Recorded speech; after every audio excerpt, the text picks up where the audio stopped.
beautiful people. Welcome to another video. In today's video, I want to share with you the 8 spiritual lessons that I would tell my younger self. These are life lessons, spiritual lessons that I've truly cultivated throughout my spiritual journey. And they are lessons that I see time and time again come up with my life coaching clients. They are lessons that, quite honestly, for most of us, we probably weren't taught these things growing up from a young age. And so now in adulthood, we're doing this work of coming back to our hearts and coming back to our truth. So I wanted to create this video and share with you the 8 spiritual lessons that I would tell my younger self. Number 1, I would tell my younger self that your desires are pointing you towards your soul's purpose. These are the things that you are here to do. These are the things that you are here to create in the world. These are the ripples and the impact that you are here to make. So instead of creating such a narrow definition of success that centers around money and status and material things,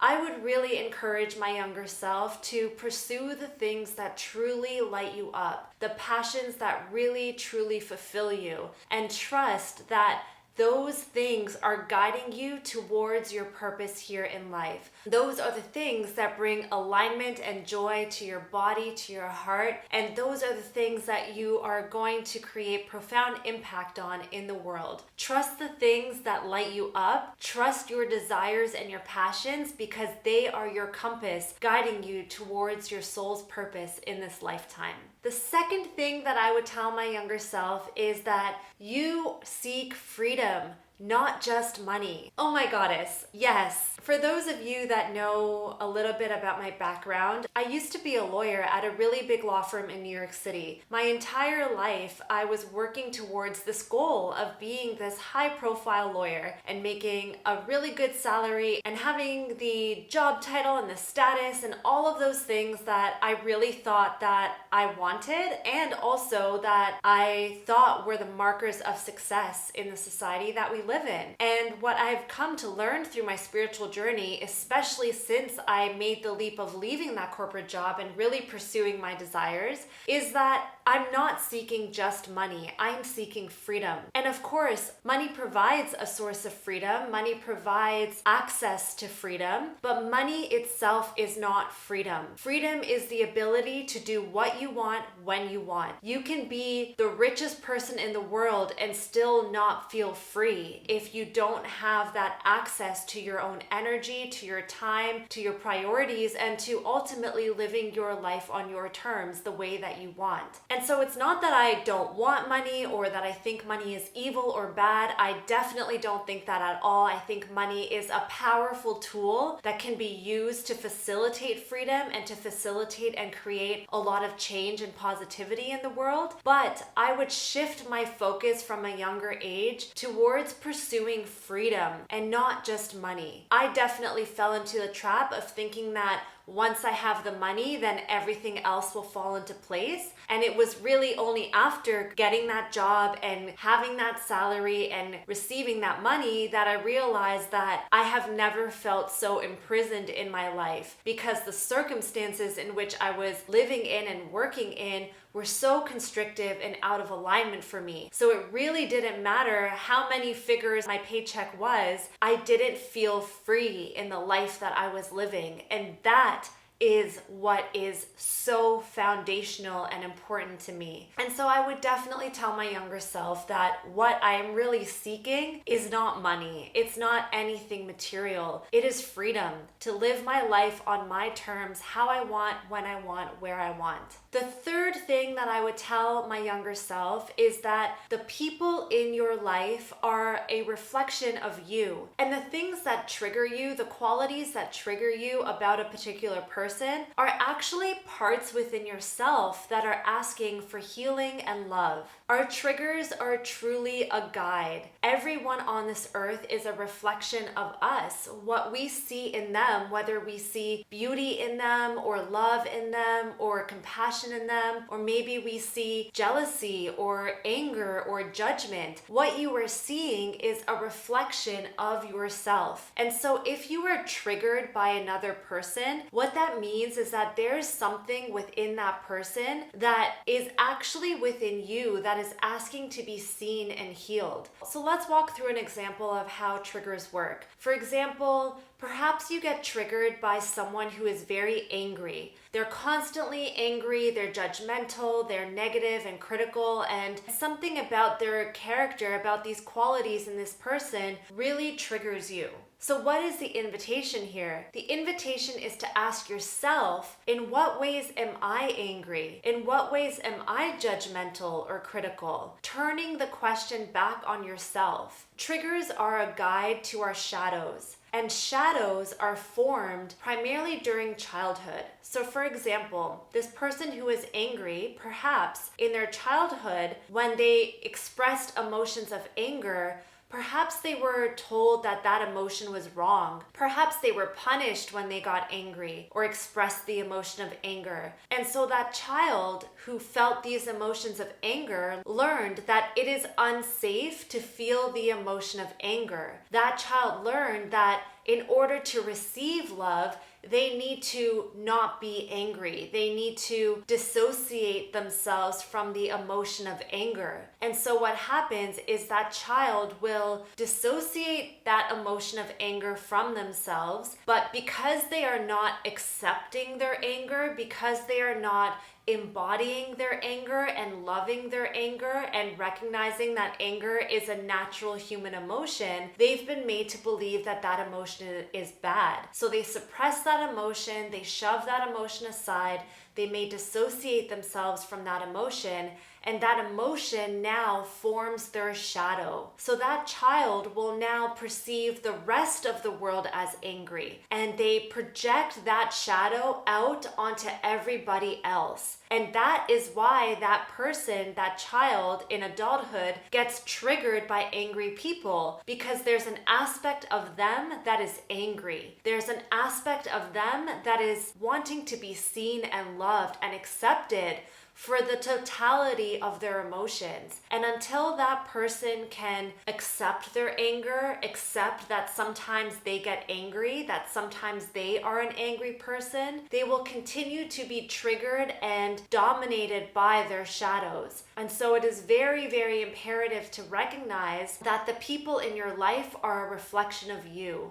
And the things that are triggering you in another person are really things within yourself, qualities and traits within yourself that are looking to be loved and healed. The fourth thing that I would tell my younger self is that your confidence as a person grows from your ability to set boundaries. Your confidence as a person grows from your ability to say no to things that are a no for you and to say yes to things that are a yes for you. It is imperative that we individually and as a culture get very comfortable with boundaries. Boundaries are healthy. Boundaries are acts of self-love. It's not mean to set boundaries. It's not selfish to set boundaries. Boundaries are imperative for creating and maintaining healthy relationships in our lives. When you set a boundary, what that is communicating is that you honor yourself, that you love yourself, and that you honor and love the other person so much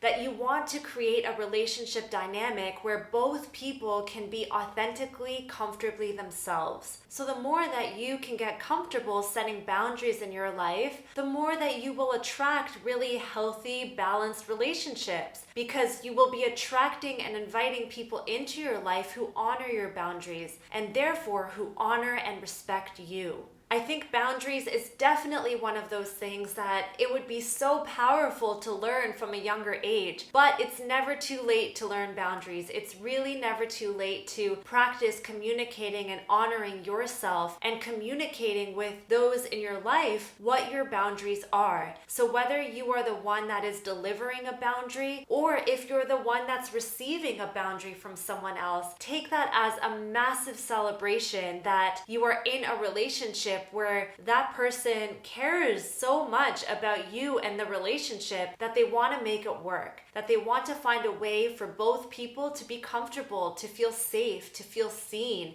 to feel loved within the relationship. And boundaries are the way that we do that. So getting very comfortable setting boundaries is so imperative, and something that I would definitely teach my younger self. The fifth lesson that I would teach my younger self is that the most important practice that you can cultivate in your life is peace. Peace within your body, peace within your mind, peace within your heart and your spirit. And peace is cultivated through presence, by being anchored in the present moment. When you can drop into the present moment, in this moment that exists right here, right now, you will realize that everything that you need is here for you in this moment. When you can live anchored in the present moment, you realize that there is really nothing to fear. There's nothing to worry about, because everything exists. All possibility exists in this moment. So I would definitely teach my younger self practices to ground into spaces of presence through meditation, through breath work, through yoga, grounding and putting my bare feet on the earth, through being in nature, through having frequent moments of silence and stillness within my daily life, to cultivate that practice of living in the present moment. Truly, when we can live in the present moment, we release ourselves from fear,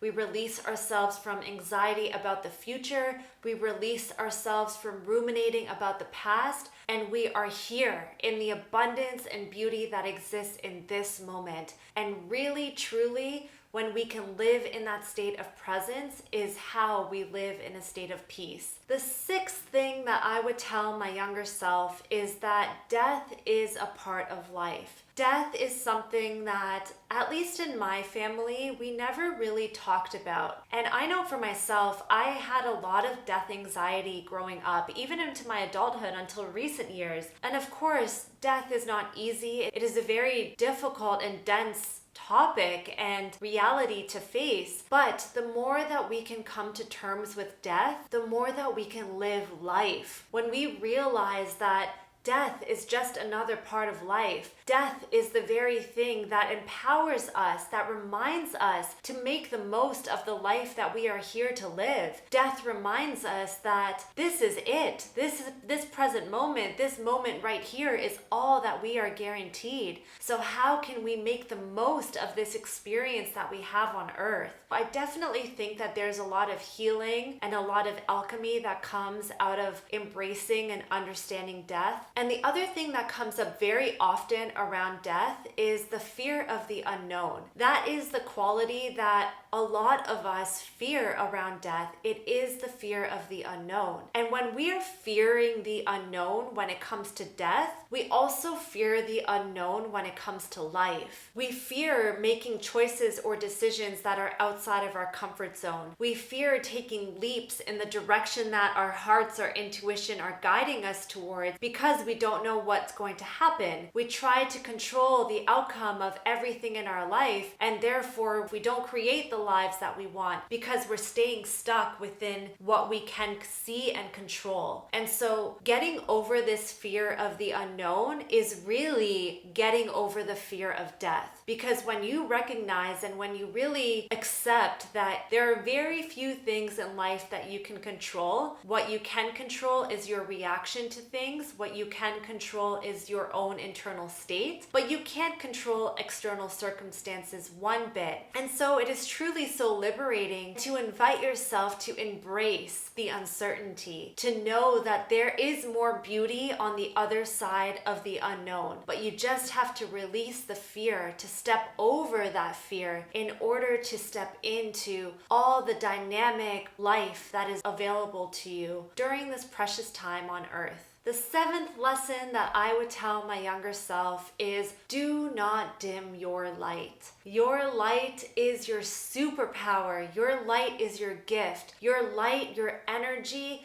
The expansiveness of who you are is what heals. It is what you were born onto this earth to embody and to be. Do not dim your light in order to fit in. Do not dim your light in order to be accepted by others. What I have felt from a very young age is that in my natural state, in my most embodied state, I have so much enthusiasm and positivity and light to share into the world. And most of my life, I felt a need to dim that light because the energy in which most of society operates in is a very dull energy, to be quite real, because that is what we've, as a society, been conformed to think is normal. And the truth is, you are an expansive being of light. You are here to be your full expansive range of positivity and energy and spirit. And that's really truly who you are. And you do not need to dim yourself in order to belong. You do not need to dim yourself in order to fit in. The people that also are positive and uplifting and light beings are going to be magnetized by you being you. There are people on earth, so many people on earth, like you watching this video, who are beings of light, who are here to raise the vibration of the planet and to really embody the fullness of who they are in this lifetime. But society, the collective, has been sleeping. And yes, we are beginning to wake up, but it can feel very uncomfortable to be one of the people that is really embodying their fullness in a society that is predominantly asleep. And so what I would really tell my younger self is do not dim your light. Do not dim your energy. Do not shrink yourself. Do not make yourself feel small or to be small in order to make other people comfortable or in order to fit in. Your power is in your energy, and the people who are resonant with that energy will love you and understand you and be inspired by you and want to wake up and embody even more of their fullness. So embody it, love it, don't dim yourself, allow yourself to be everything that you are and know that it is so beautiful, perfect, and divine. And the final lesson that I would tell my younger self is that every single person on this planet is seeking one thing: love. To be loved, to receive love, and to give love. So I would tell my younger self, how can you be an embodiment of love in everything that you do? In the conversations that you have, in the relationships you create, in the work that you do, in the way that you be energetically? How can you be an embodiment of love? Because that is what heals. Love is what heals. Acceptance is what heals. How can you be that embodiment of love for yourself and also for the collective? So powerful to truly recognize that we are all here to be conduits of love. That is the gift that is within each and every one of us. So how can you embody that? I would love to hear in the comments which of these lessons resonated with you the most. Are there any other lessons that you would tell your younger self? Drop that in the comments. Hit that subscribe button if you haven't already, and I will see you in my next video.